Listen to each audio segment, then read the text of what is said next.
Fala galera, sejam todos muito bem-vindos a mais um Pastores de Chinelo. Que alegria estar com você aqui com a gente mais uma vez para nós conversarmos sobre esse tema muito legal mesmo, sobre a necessidade de defendermos a nossa fé dentro da igreja. E já fica de pergunta, de bate-pronto, será que é necessário a gente defender a fé dentro da igreja? Vou tentar conversar um pouquinho sobre essa realidade e para isso... Começa agora mais um episódio de Pastores de Chinelo.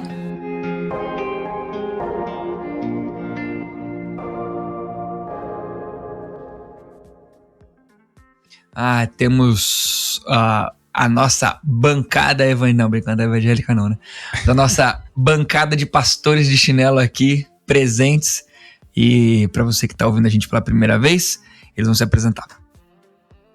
Fala aí, sou o Juninho, pastor na Igreja Batista do Jardim Itamaraty, em Campo Limpo, São Paulo. Prazer estar aqui de novo com vocês, tamo junto. Aqui é Renato, de Tupã, interior de São Paulo, Igreja Batista de Tupã. Bom demais também a gente estar junto mais uma vez para conversarmos sobre a Palavra de Deus, de chinela. E eu, Thiago Vercelino, missionário aqui na Palavra da Vida, Paraná, e vamos lá.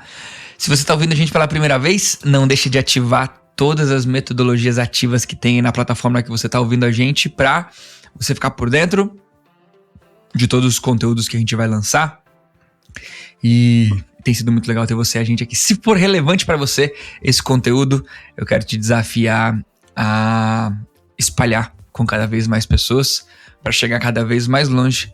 Não para a gente ficar famoso, mas ficar famoso significa que tem bastante gente ouvindo a gente vai ficar feliz se tiver muita gente ouvindo esse conteúdo que a gente tem preparado com carinho para vocês. Mas vamos lá, e aí? Debate pronto, sim ou não? É necessário defender a fé dentro da igreja? Porque assim, vou pegar o nosso próprio brainstorm ali que estava na descrição do nosso episódio, né? A gente, de uma maneira muito fácil, entende a necessidade de defender a nossa fé fora da igreja, né? Se a gente fosse pegar um contexto bem simplista, vamos provar para o ateu que Deus existe. Quais são os argumentos de que Deus existe e tudo mais. Só que quando a gente traz a conversa para a defesa da fé dentro da igreja, isso fica um pouquinho mais curioso, porque na igreja todo mundo lê a Bíblia, todo mundo ouve da palavra de Deus, mas assim, por que eu tenho que defender a fé dentro da igreja? Legal, acho que essa é uma pergunta que é muito válida por causa do seguinte, cara. Geralmente a gente pensa na fé assim, eu creio em Jesus, sou salvo. Ou então creio que Deus existe e entreguei minha vida a Ele. Só que na realidade, quando a gente olha assim para a história da palavrinha fé, né? A partir do segundo século ali, ela começa a ser utilizada abrangendo três pilares basicamente de fé. Então a fé salvífica, tem a fé como conjunto de doutrinas e tem a fé como expressão das virtudes de uma vida com Cristo. Então a gente não olha para a fé apenas como o fato de crer, né, em Deus em si, mas crer naquilo que Ele falou na sua palavra.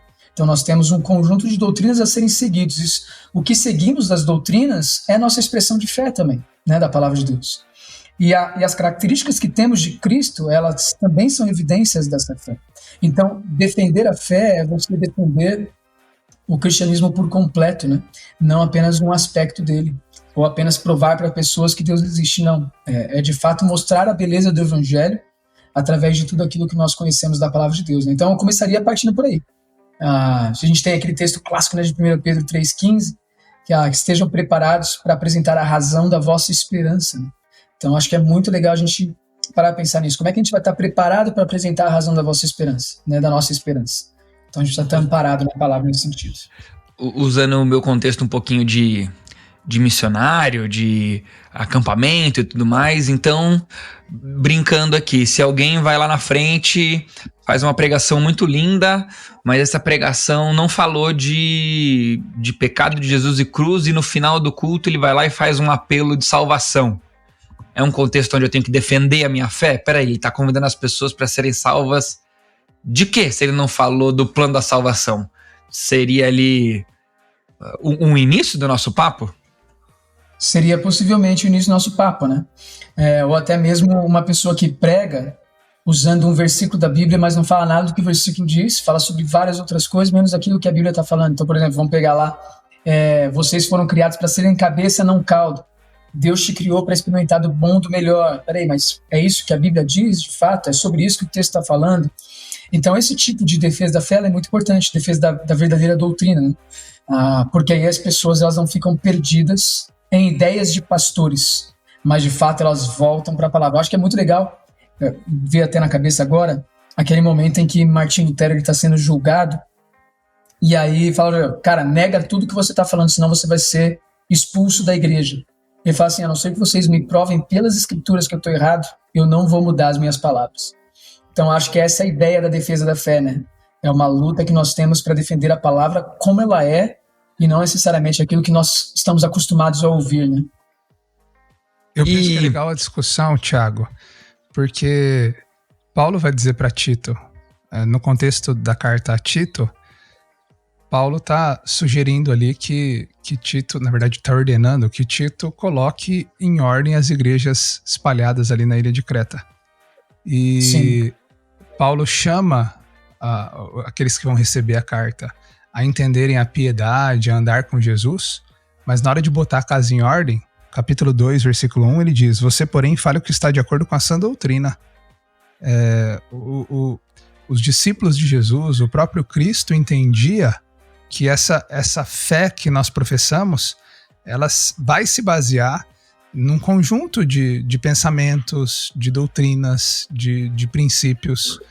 Muito embora a sã doutrina naquela época que Paulo escreve não era todo um cânon fechado como nós temos, mas se apega àquilo que o próprio Jesus disse na grande comissão, a ensine-os a guardar a tudo que vos ordenei.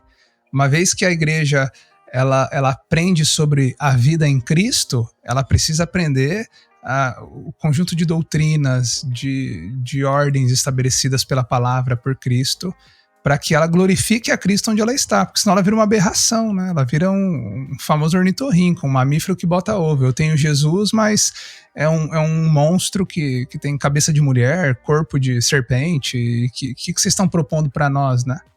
A mensagem do evangelho é clara. Exatamente, e é muito legal você ter falado de Tito, porque Timóteo também, né? Ele recebe esse alerta de Paulo.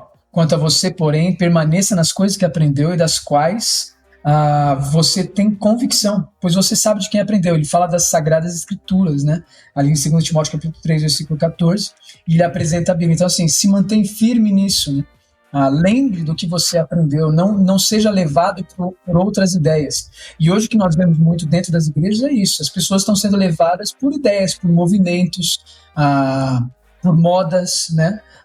E a igreja ela vai perdendo um pouquinho sua identidade. Por quê? Porque ela se perdeu das escrituras. Então acho que isso é muito legal. Olha só, tem um texto que eu gosto muito de Tito capítulo 2, versículo 10. Assim,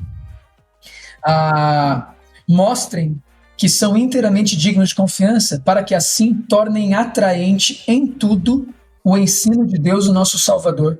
É muito legal, porque ele fala assim, olha, a nossa maneira de viver, a maneira como nós nos apegamos à verdade das Escrituras, ela é como se fosse um adorno, é como se fosse um enfeite, como se fosse uma decoração que mostrasse a beleza do evangelho em si para aqueles que ainda não conhecem. Então é muito legal a gente parar pensar, peraí, a gente precisa defender de fato o que a Bíblia ensina para mostrar a beleza da Bíblia, porque senão a gente vai tentar fazer tudo o que é possível para atrair os outros e vai se esquecer que a própria Bíblia ela tem a beleza em si, o próprio evangelho é belo o suficiente para atrair as pessoas. Interessante que... Vai, fala, Renato. Deixa eu só concluir nisso, porque assim, 1 Timóteo 3,15, o Júnior citou Timóteo. Paulo vai dizer para Timóteo, né? Olha, se eu demorar, saiba como as pessoas devem se comportar na casa de Deus, que é a igreja do Deus vivo, coluna e fundamento da verdade. A famosa, outra tradução, a igreja é o baluarte da verdade, né? Hoje a gente vive num mundo onde, sei lá...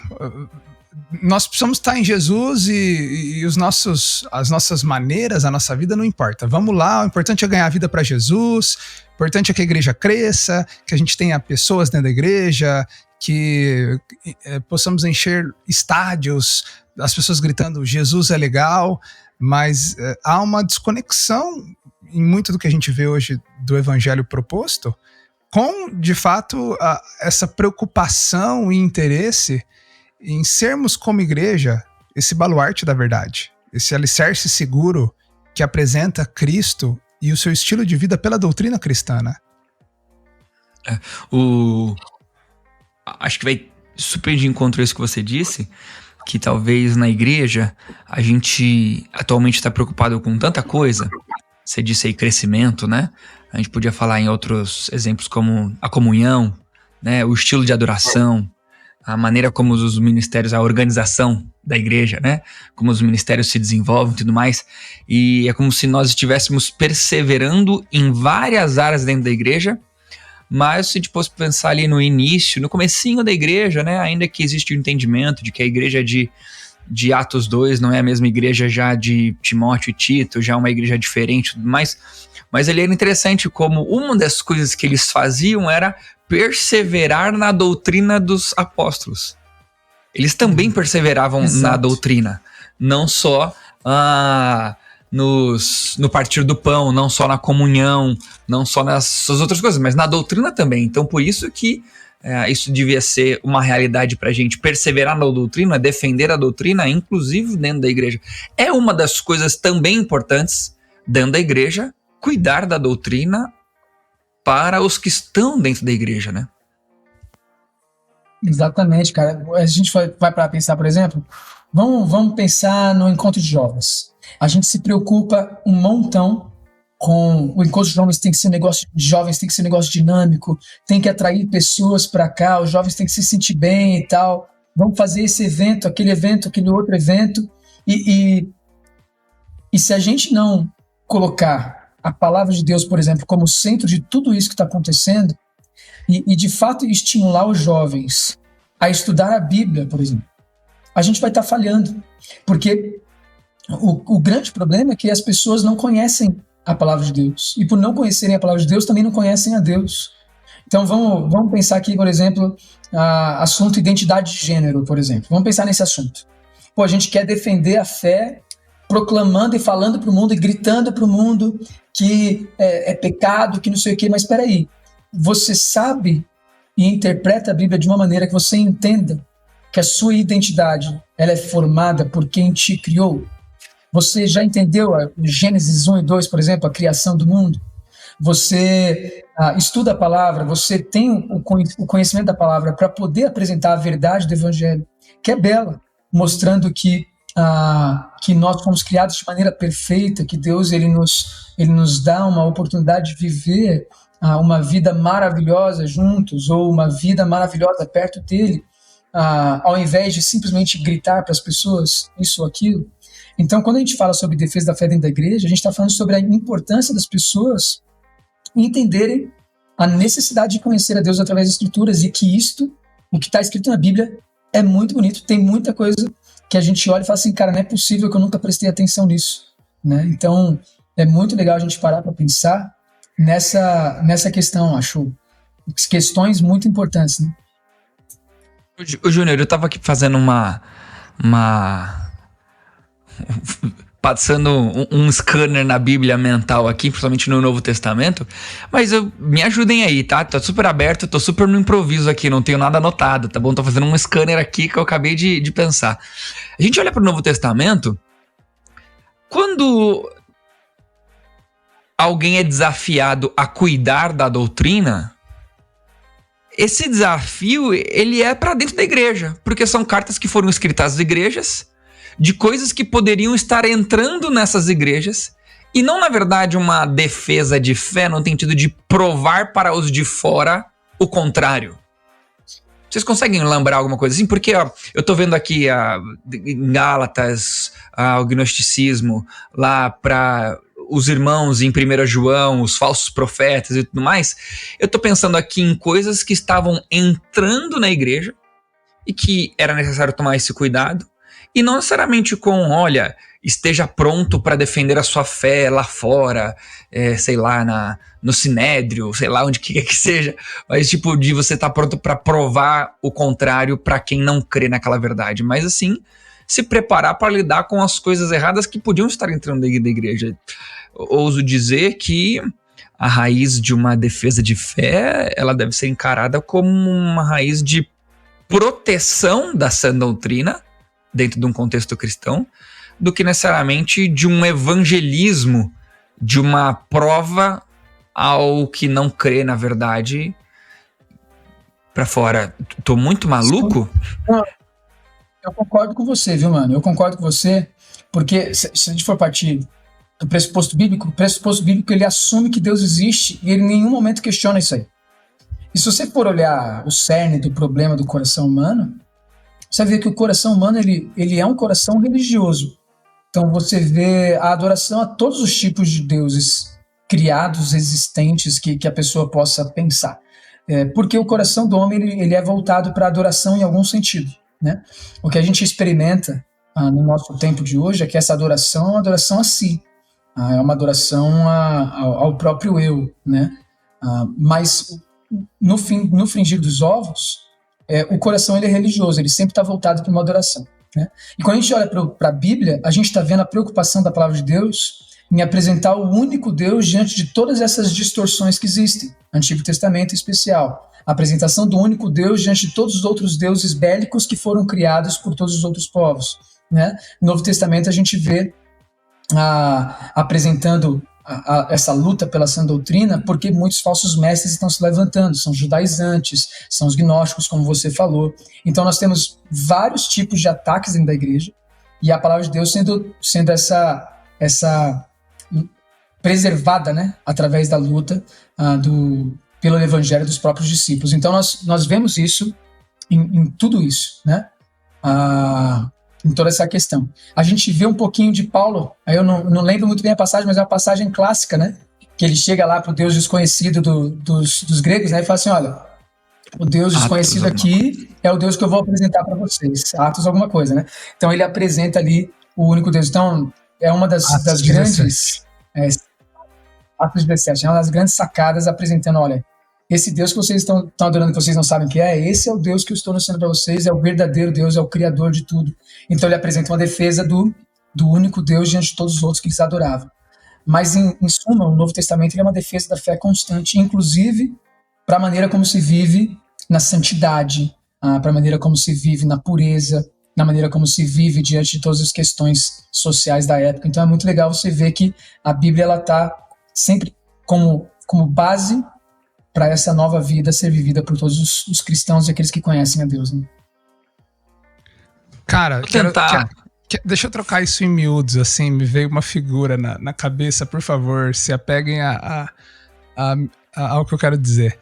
Lembra quando o Kiko queria mostrar pro Chaves o brinquedo dele? O Chaves tinha lá um brinquedinho, curtia o brinquedinho, aquele padrão do brinquedo.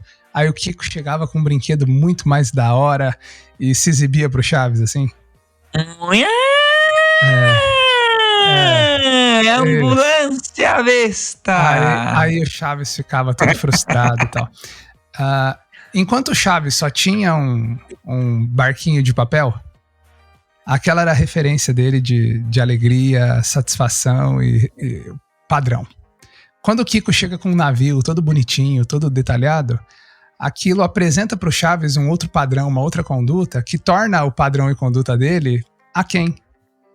Eu penso que a estratégia de Deus que eu vejo em toda a Bíblia para modelar os seus desígnios e propósitos para a humanidade é chamar um povo para si que vai revelar esse mundo pela sua comunhão com o Senhor e andar nos padrões do Senhor, um estilo de vida que mostra e convoca o mundo inteiro a ver como o padrão mundano é aquém.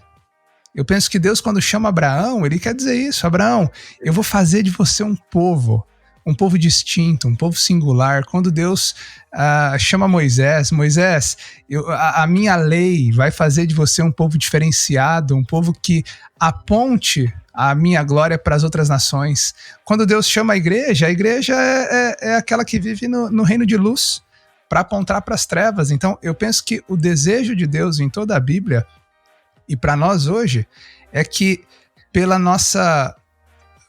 a igreja é a guardiã da verdade. E isso diz respeito àquilo que confessamos e àquilo que vivemos. Quando nós vivemos a verdade do Senhor, nós modelamos, nós somos luz, nós somos como a candeia colocada sobre um lugar que ilumina tudo. Então, o desejo de Deus para nós é que, como igreja, é isso que eu pego do que o Thiago está dizendo, assim. O desejo é que sempre nós nos apeguemos à verdade, nós sejamos coerentes com a verdade, para que a gente revele a esse mundo a necessidade que ele tem de Deus, revele a esse mundo o padrão glorioso, gracioso de Cristo. É nesse caminho, não é? Tô com vocês aí?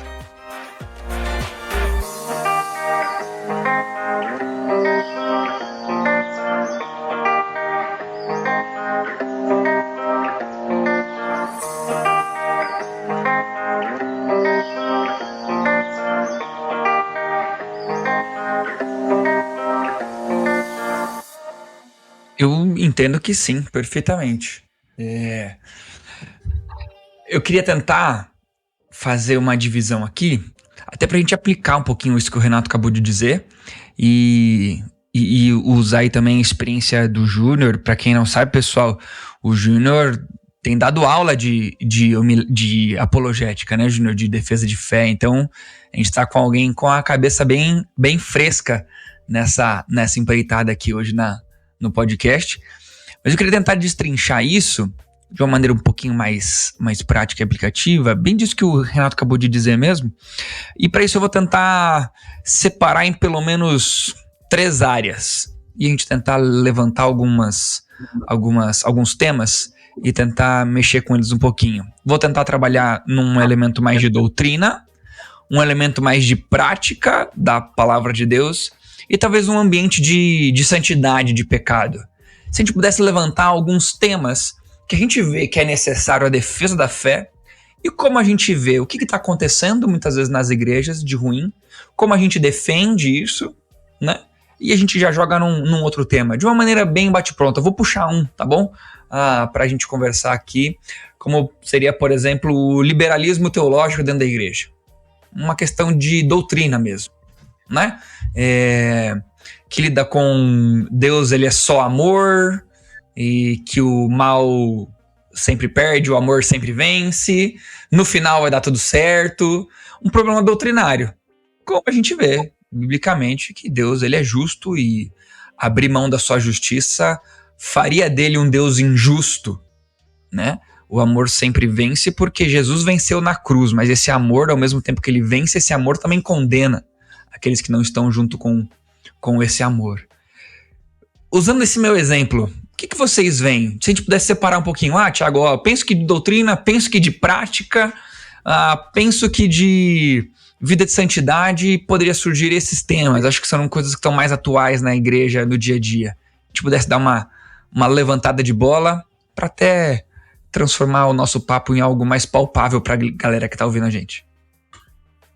Cara, eu acho que o maior problema, se fosse para pensar no liberalismo que você está dando de exemplo, né? O maior problema do liberalismo é que ele questiona se a Bíblia é verdadeira ou não. Ou se tudo que ela diz precisa ser vivido ou não. Isso seria o liberalismo, né? Então eu interpreto as escrituras e vejo o que está escrito nela por entre as linhas, né? Ou vejo a moral que ela está trazendo. Mas não necessariamente que aquilo que está escrito é exatamente o que deve para ser. Então o problema do liberalismo é esse. E isso a gente vê naturalmente hoje. Por exemplo, se a gente fosse falar sobre casamento, né? Tô tendo uma crise no casamento, não dá para viver assim, a gente tá infeliz junto e a gente não foi criado para viver infeliz. Então é melhor a gente se separar e ser feliz do que permanecer casado e infeliz, né? Então essa é uma consequência prática de um pensamento raso das escrituras e de um pensamento profundo no liberalismo, né? Que é essa ideia de que eu sou o centro e de que o que a Bíblia diz não se aplica tanto assim aos nossos dias. Um outro exemplo, a ideia do sexo fora do casamento. Onde na Bíblia está escrito que sexo fora do casamento é pecado, né? Por que sexo fora do casamento é pecado, sendo que eu entendo que com essa mulher eu vou viver o resto da minha vida? Por que eu preciso esperar o casamento para isso? Então, o questionamento daquilo que a Bíblia apresenta como padrão perfeito é um resultado prático do liberalismo. E aí a gente precisa, como cristãos, saber defender a fé, saber defender o conjunto de doutrinas da palavra de Deus, saber defender essas características de Cristo que começam a fazer parte de nós a partir do momento que nós começamos a nos relacionar com Ele da maneira que a palavra de Deus nos permite fazê-lo, né? Então, são resultados práticos, eu acho, do liberalismo e são aspectos práticos da nossa defesa da fé dentro da igreja. Né? Eu vivi isso. Júnior, um exemplo rapidinho. Eu vivi isso essa semana. Eu estou produzindo uma matéria de graduação para uma faculdade. E nessa produção, né, vou me guardar, óbvio, de falar para não expor ninguém, nem a mim, nem a faculdade. Mas nessa produção, para essa matéria, eu estava falando sobre a influência da religião na sociedade e na cultura. E quando eu terminei de escrever essa aula, eu envio para avaliação e me voltou a sugestão para mostrar a influência que a sociedade e a cultura também têm sobre a religião. Eu falei, legal, de fato, a cultura e a sociedade também têm influência na religião. Só que é interessante que a sugestão que veio para eu aplicar na matéria foi uma questão, por exemplo, doutrinária bíblica. A pessoa que fez a revisão sugeriu o seguinte, por exemplo, é comum nas religiões essa proeminência masculina sobre a figura feminina, e nos dias de hoje, por conta dos movimentos atuais de lutas femininas e tudo mais, a religião precisa entender que não é mais assim. Eu nem teria dificuldade muito com essa frase se ela fosse muito bem explicada. Agora, não bem explicada e olhando exclusivamente para a nossa leitura bíblica, se essa frase que significa de que o homem não é mais o responsável pelo lar, se essa frase significa que o homem não é mais aquele pelo qual Deus instituiu a liderança sobre a família, eu teria problemas. Se essa frase só significa uma questão de igualdade de gênero em posições sociais, de direitos, homem e mulher ganhar o mesmo salário, essa frase é muito boa, de fato. Se em algum momento a religião no passado disse que isso não deveria ser assim, a religião estava errada. Agora, se a gente troca religião por doutrinas bíblicas, isso traz um impacto diferente, direto naquilo que a própria palavra de Deus diz, essa frase já se transforma extremamente problemática, dizendo que a sociedade e a cultura é capaz de mudar a verdade ou a relevância de uma verdade bíblica, tornando-a não tão mais relevante assim. A ideia de que a doutrina ela se torna, a palavra de Deus, né? Ela se torna um tipo de serva da cultura, né? Isso. Então, onde a cultura disser que está certa, a Bíblia tem que se adequar, e não o contrário, né? Então, esse é um problema real do liberalismo, e aí da importância da defesa da fé dentro das escrituras, né? Então, acho que isso é muito legal.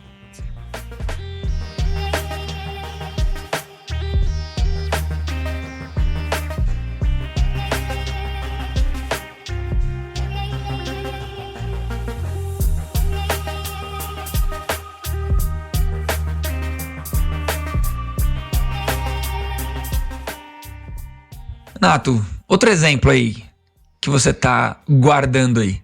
Sim. Eu acho que essa apologética aplicada à nossa vida de santidade não tava tão guardado assim. Não, tá. Você quer exemplo de liberalismo teológico ou eu posso caminhar para a santidade, por exemplo? Vamos para outras coisas, isso aí. Tá.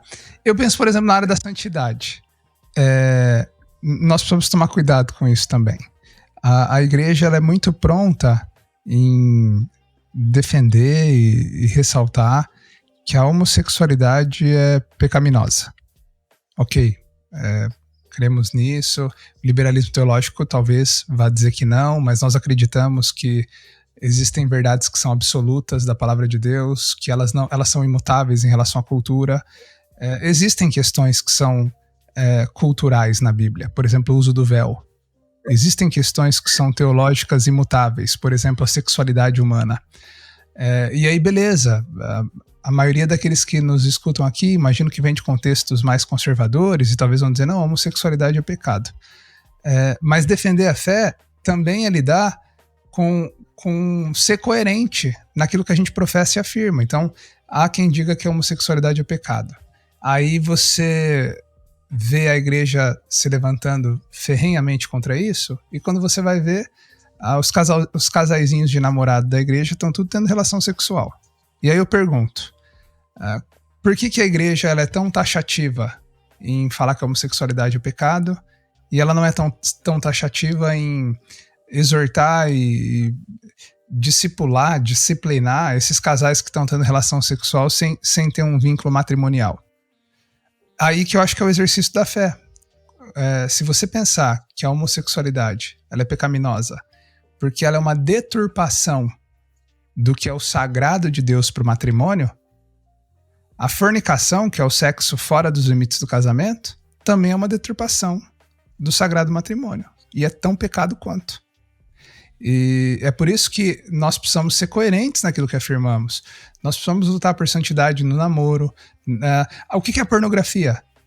É uma deturpação também do sagrado matrimônio. Eu estou cultivando práticas sexuais que foram estabelecidas para o casamento, que é o desejo do homem pela sua esposa. Eu estou fazendo isso de maneira libertina, com foto, vídeo e sei lá mais o que. A gente precisa ser coerente nisso, a gente precisa ser coerente com as coisas que a gente se levanta, com pautas que a gente defende. A gente precisa ser luz, gente. A gente precisa ser luz. A gente vê hoje uma igreja que diz que não sei o que lá é pecado, mas a igreja não trabalha a ansiedade. O que é ansiedade? Tá, nós podemos trabalhar a ansiedade num conceito mais clínico, não vamos entrar nisso não é minha ideia não, mas tem um monte de gente em roda de oração, às vezes está numa roda de oração, aí o pessoal começa a compartilhar o que é pecado, quais são suas lutas, quais são as dificuldades, né? Dizer assim, eu sou uma pessoa ansiosa, é meio que uma coisa leve, é meio que uma coisa legal de dizer, né? Mas ansiedade é pecado, ansiedade é você não confiar que Deus tem o controle da sua vida, é você não depender do Senhor.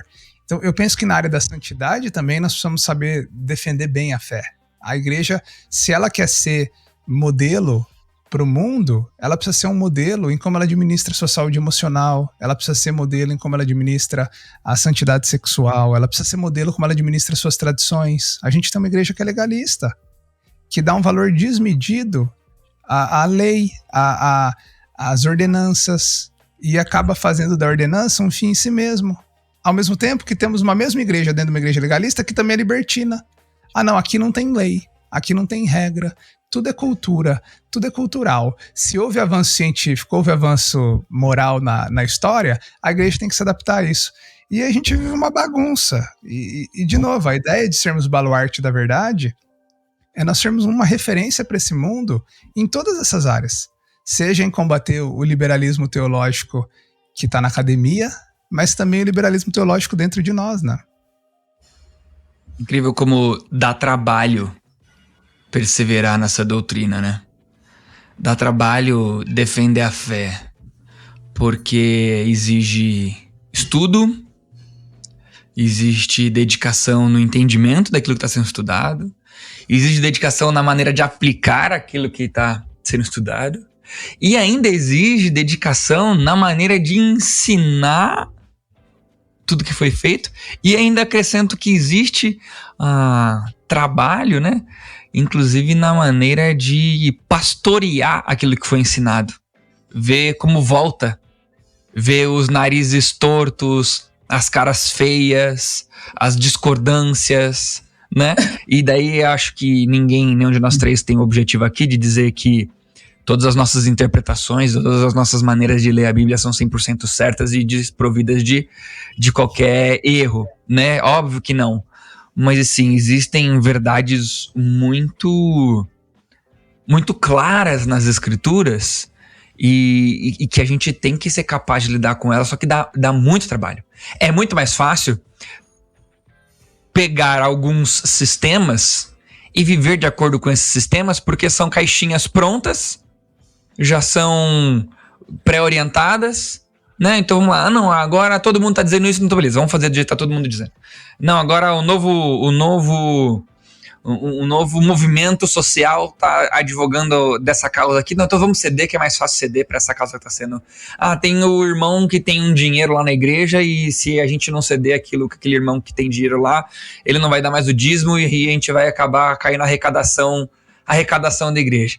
Não, tem o outro lá que tem o filho e o filho não sei o quê, e a gente vai indo, desde coisas muito sérias, né, até coisas super simples, mas que a gente vai cedendo de pouco a pouco, vai escolhendo não lidar, e talvez no futuro a gente encontre um problema muito mais complicado de viver, ao ponto, acho que seria o extremismo da ausência da defesa da fé dentro da igreja, ao ponto de nós termos um monte de frequentadores de igreja, todos juntos, caminhando para um mesmo lugar, que é a distância de Deus, e não de salvos que estão caminhando juntos para a direção de se tornarem cada vez mais parecidos com Cristo, atingindo essa beleza um dia lá na glória, onde não teremos mais nem pecado, nem tristeza, nem dor, nem nada, né? Seríamos a imagem do Deus Altíssimo, como ele decidiu que nós fôssemos lá na criação, não deturpados mais pelo pecado, né? Tá se coçando aí, Juninho, o que é? Não, eu tô me coçando aqui porque certa vez me falaram, né? A gente estava conversando sobre um assunto controverso, difícil de interpretação da Bíblia, e aí um rapaz ele falou assim: não, mas eu entendi que essa é a sua maneira de ler a Bíblia. E aí eu fiquei me coçando com isso, né? Porque, de fato, o que existe hoje são várias maneiras de ler a Bíblia, né? Então a gente tem hoje, por exemplo, a hermenêutica feminista, nós temos a leitura negra, nós temos a hermenêutica gay, nós temos diversos tipos de leitura da palavra, né? E a grande crise, eu acho que é justamente essa, né? O texto não fala mais com a gente. Nós que impomos aquilo que o texto tem que dizer. E aí quando a gente olha para essa área da santidade, quando a gente olha para a defesa da fé, sobre se a igreja que nós estamos vivendo hoje é a igreja que Deus gostaria que estivesse sendo vivida, ou se está sendo um conjunto de seitas, um monte de igrejas seguindo seus próprios caminhos e ideias, né? Porque o erro tá, o texto não fala mais com a gente. Nós estamos impondo o que o texto tem a dizer. Então, é muito natural hoje a gente ver pessoas questionando o que a Bíblia diz em todas as esferas e não se interessando pelo que a Bíblia diz em todas elas, né? Então, acho que isso é um aspecto muito importante para a gente voltar a nossa atenção, né? Vou dar um exemplo nessa ideia de que nós impomos o texto, nós impomos o significado no texto, né? E aqui é um erro crasso, mas é um exemplo simplista, só para vocês terem uma ideia. Certa vez o Carlos Oswaldo contou uma história de uma menina que estava namorando e terminou o namoro, e ela ficou extremamente triste com o namoro e ficou por um período muito triste. E todos os professores já estavam ficando preocupados com ela porque ela não saía daquela tristeza. Certo dia ela acordou, fez a devocional dela e de repente ela estava radiante, toda feliz, toda alegre. E aí todo mundo ficou se questionando, como é que aconteceu isso de um dia para o outro? Como é que mudou isso, né? Como é que ela pôde ficar tão feliz de uma hora para outra e tal? E aí foi lá e perguntou para ela, né? O que aconteceu que você tá tão feliz? Que bom, né? E aí a menina olhou assim, não, Deus falou comigo na devocional, Deus falou comigo lendo a Bíblia, e eu tô super feliz, eu tô descansando mesmo. Mas o que Deus falou para você? Desculpa perguntar, né? Ela falou, eu tava lendo Filemão e disse que ele saiu por um breve momento da minha presença, mas para que volte e permaneça para sempre, né? Então ela pegou o texto e colocou o significado que ela queria no texto. O texto ali está falando sobre um cara que fugiu da escravidão e voltou depois, né? Não tem nada a ver. Uma vez eu estava aconselhando uma menina que tinha terminado o namoro, e a crise dela era com relação ao retorno do namoro, porque Deus tinha falado para ela de que ela ia voltar a namorar, né? E eu tentando mostrar pra ela, o antigo namorado dela já tava em um possível relacionamento com outra pessoa, isso era frustrante pra ela e tudo mais, e ela foi, até que eu, né, burro, demorei pra perguntar, falei, mas peraí, como que Deus falou pra você que que o namoro ia voltar, não, porque eu tava ouvindo uma pregação uma vez num culto e o pastor tava pregando sobre a reconstrução das muralhas de Jerusalém, lá em Neemias. Eu entendi que Deus estava falando pra mim que ele ia reconstruir o meu namoro e que o pastor falou aquilo que foi destruído na sua vida, Deus vai reconstruir. Eu não sei se eu ficava com mais raiva do pastor, que já pregou um negócio esquisito, né? Ou se dela de ter entendido num texto em Neemias de que Deus ia reconstruir o namoro dela. Mas eu acho que ficou faltando um exemplo pra gente, talvez seria, embora tudo envolva a doutrina, né? Porque seria uma coisa que é fugir da palavra de Deus. Mas me viu um exemplo assim com relação à prática da fé também, que às vezes é muito complicada, né? A gente vê, por exemplo, lá na Bíblia, quando Jesus pede para tomar cuidado com o fermento dos fariseus, né? O fermento dos fariseus, o fermento dos saduceus. E ali é uma coisa falando assim, bem clara, no sentido de tomar cuidado com a doutrina dos fariseus e dos saduceus, né? Mas o que é que eles ensinavam naquela época que Jesus pediu para eles tomarem cuidado, né? Uma das coisas era uma coisa que o próprio Jesus combateu, né? Quando Jesus diz ali, vinde a mim os que estão cansados, porque o meu jugo é suave e o meu fardo é leve. Não é que a vida com Jesus ela ia ser de boa. E se você tá cansado, vai até Jesus que ele vai construir para você um puff para você descansar com música ao vivo, uma bebida refrescante e comida à vontade. Não, é assim, a maneira de viver aqueles ensinamentos com Jesus seria um fardo leve, um fardo que não era pesado, porque, comparado aos fariseus, que ainda impunham a prática da lei com várias questões e tudo mais que Jesus estava mostrando diferente, devia ser combatido, né? Eu vejo hoje em dia, por exemplo, num contexto assim super mais adolescente, mais jovem, por exemplo, jovens, adolescentes que querem namorar e muitas vezes líderes vêm e dizem, olha, não, mas para você namorar com tal pessoa, você tem que ter a minha autorização, você tem que ler tal livro, você só pode fazer isso e tal. Aí eu fico pergunta, mas peraí, isso segundo quem? Segundo a vontade do pastor e do líder? Ou segundo a palavra de Deus? Essa imposição, tem conselhos, né? Tenho conversas e tudo mais, mas assim, a minha submissão é a palavra de Deus. Não a uma liderança aí, a um pastor que possivelmente está falando sobre coisas que a palavra de Deus não está falando, né? Então, acho que essa questão que envolve até cobertura espiritual, né? Essa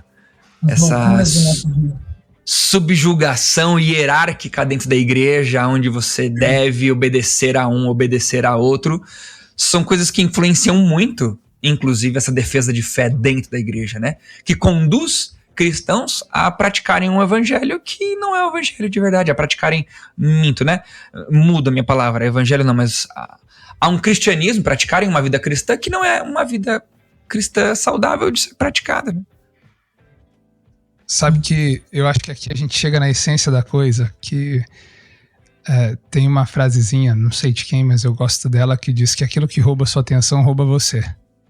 Enquanto o Júnior estava falando, o abafador de ruídos dele parou de funcionar. E a gente começou a ouvir as obras do fundo lá da onde ele tá, lá do templo da igreja onde ele se reúne.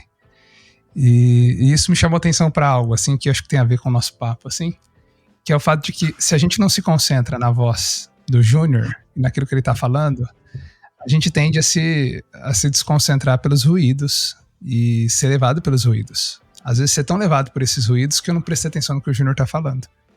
E eu acho que é por isso que Jesus, ele, quando os discípulos de João Batista passam a segui-lo, Jesus olha para os discípulos e diz o seguinte: o que vocês querem? O que vocês estão buscando? Aonde vocês querem chegar com isso? O que vocês estão esperando de mim? Jesus, quando está com Marcos capítulo 4, naquela tempestade no Mar da Galileia, ele olha para os discípulos e diz o seguinte: olha, os discípulos confrontam Jesus no meio da tempestade. O senhor não se importa conosco? Aí Jesus olha e fala: vocês não têm fé? O que vocês estão esperando de mim?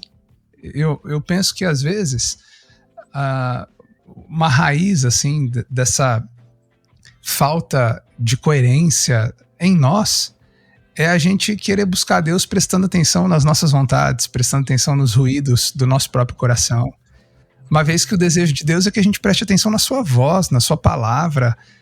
Quando Cristo nos chama, ele pede que a gente renuncie os nossos desejos, paixões, os nossos ideais de mundo e a gente se concentre nele. E acho que esse que é o grande desafio. É lermos a Bíblia querendo buscar a voz de Deus nela, querendo buscar a orientação do Senhor nela, livre dos meus preconceitos, livre das minhas ideologias, querendo conhecer o Senhor.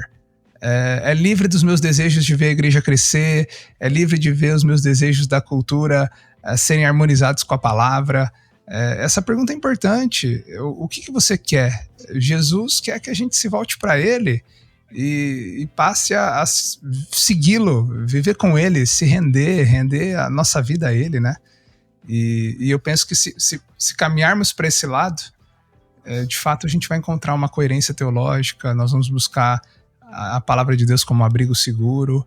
O pecado fez isso, o pecado veio trazer para nós essa voz de autonomia, né? Eu não preciso do Senhor, eu quero andar com as minhas próprias pernas, e o desafio é que sejamos dependentes. Tem uma frase do Osborne que se encaixa direitinho no que você está falando, mano. As verdades do evangelho são simples, mas a tarefa de desvendar o significado dos textos específicos é complexa e exige um trabalho árduo. Eu acho que é muito legal a gente parar pra pensar nisso, porque a verdade do evangelho é simples, mas nós temos uma tarefa como crentes, mano, de desvendar o que a palavra de Deus está dizendo. Nós temos que estudar a Bíblia. Todo crente, mano, tinha que estudar a Bíblia. A gente tá acostumado, a gente tá numa geração que está acostumada a pegar ali o versículo do dia e entender que esse é o momento dele com Deus, entendeu? Li o versículo do dia hoje no meu celular, ou li o meu manancial hoje, sei lá, um texto devocional, e essa é a minha devocional do dia. E, cara, se a gente for viver assim, a gente vai mostrar um evangelho fraco para as pessoas. A gente não vai mostrar a beleza do evangelho. A gente vai mostrar um evangelho totalmente diluído por nós, né? Então, temos a verdade do evangelho que é muito simples, que precisa ser declarada e vivida, mas ao mesmo tempo temos um trabalho árduo que é encarar as escrituras, a Bíblia, e falar assim, cara, o que a Bíblia está falando para mim? O que Deus está querendo de fato dizer para mim? E eu preciso me debruçar nisso, né?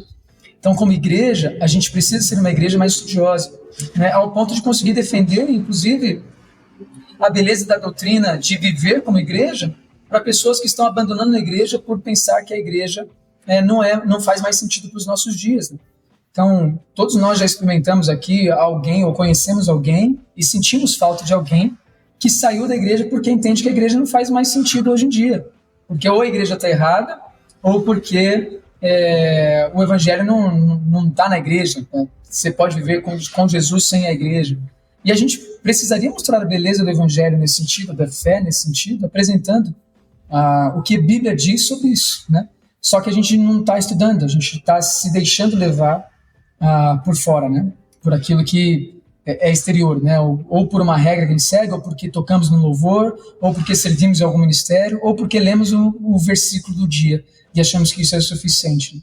Então acho que a gente precisa mudar muito isso, essa mentalidade da igreja precisa ser mudada e as pessoas precisam voltar a estudar a Bíblia e falar assim, eu preciso saber o que a Bíblia diz, para sempre que alguém perguntar para mim, eu saber aquilo que precisa ser dito, né? Então eu acho que essa questão ela é muito importante pra gente.